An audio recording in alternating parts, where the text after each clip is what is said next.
Brought to you by ExpressCare Health and Skin Center. Get in, get out, get better. Welcome back to Healthy Living, everybody. Jason Salas, Dr. Jitka Lom, and one of us is really, really good at science, and it ain't me. Let's just say it that way. All right, Dr. Lom, you ready? I'm ready. We have some very scientific-centric questions here relative to our topic tonight of regimens, diets, and supplements. So question number one, someone writes, Doctor, I've heard a lot about carb cycling. What is that? And I have an idea it has nothing to do with a bike. Right. So carb cycling is eating a whole bunch of carbohydrates on one day, then skipping it the next day, off and on. And there are 100 different kind of regimens for that, where people basically alternate days and don't eat carbohydrates all the time, which many of us eat all the time.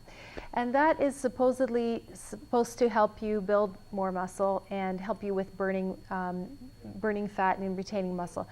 Whether this works or not really depends on your metabolism, and it varies from individual to individual. What it's really trying to do is mimic ancient nature, where in years and centuries ago we would eat a lot on one day and then starve for a bunch of days till we found the next, carabao or whatever to eat. Human beings are not whales. We're not meant to We're store not meant all to of that. store. Yeah.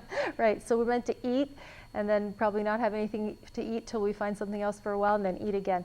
So with that type of metabolism, it's possible that you could build up some more muscle. So does it work? It really depends on you, your sport, your trainer, and what your exact carb cycling thing is. Please watch out for the actual amount of calories that you're taking in, because if you're carb cycling one day and you're loading up on pasta and all of that, this may be effective prior to your marathon, but it may not be effective if you're a desk worker and you go to the gym 2 or 3 times a week. All right, so depending on what activity you engage in, it definitely does make a difference. All right, question number 2, and this kind of leads off what we just asked. Should I take my pre-workout supplements on non-training days? Kind of the opposite question. Yeah. Back to, do we really need a pre-workout supplement? Probably not. But I would just suggest that you take a multivitamin every day, take your magnesium every day, take some fish oil for anti-inflammatory effects, and maybe if you are an older person, at least our age, take some chondroitin, glucosamine chondroitin, and that one is a supplement that does help you for joint pain. That one has been scientifically studied.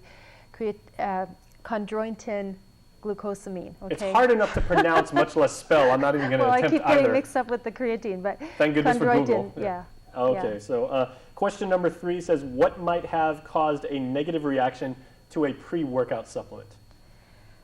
I'm not sure. If you had, perhaps, I don't know what you took and what you took it with. An allergic reaction, yeah, maybe? Or the other thing is, if it's a pre-workout supplement and it's full of caffeine and sugar, and you've not taken it before, some kind of energy bar or something like that, or energy drink, you may feel palpitations, you may get sweat, you may feel nauseated from all that extra caffeine.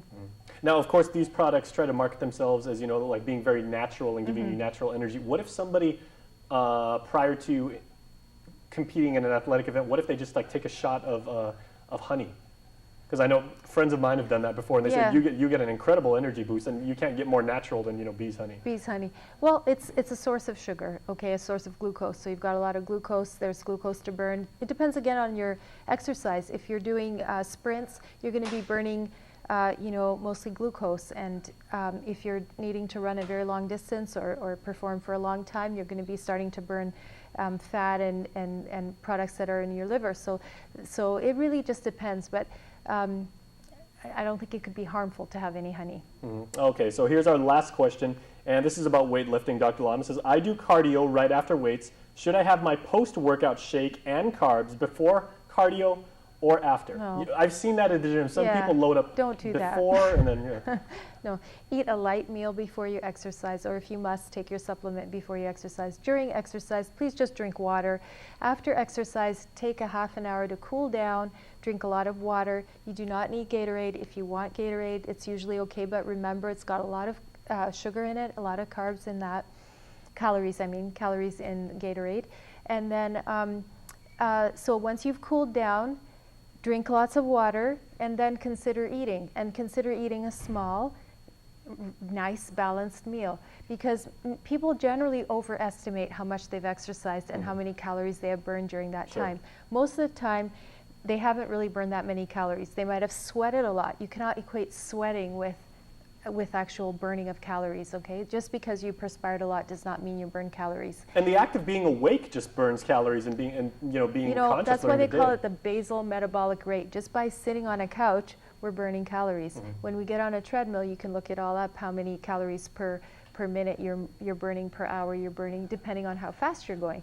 But most people really overestimate that. I think basically an extremely hard workout in the gym for an hour to an hour and a half, it's tough to get to more than 300 calories. It really is.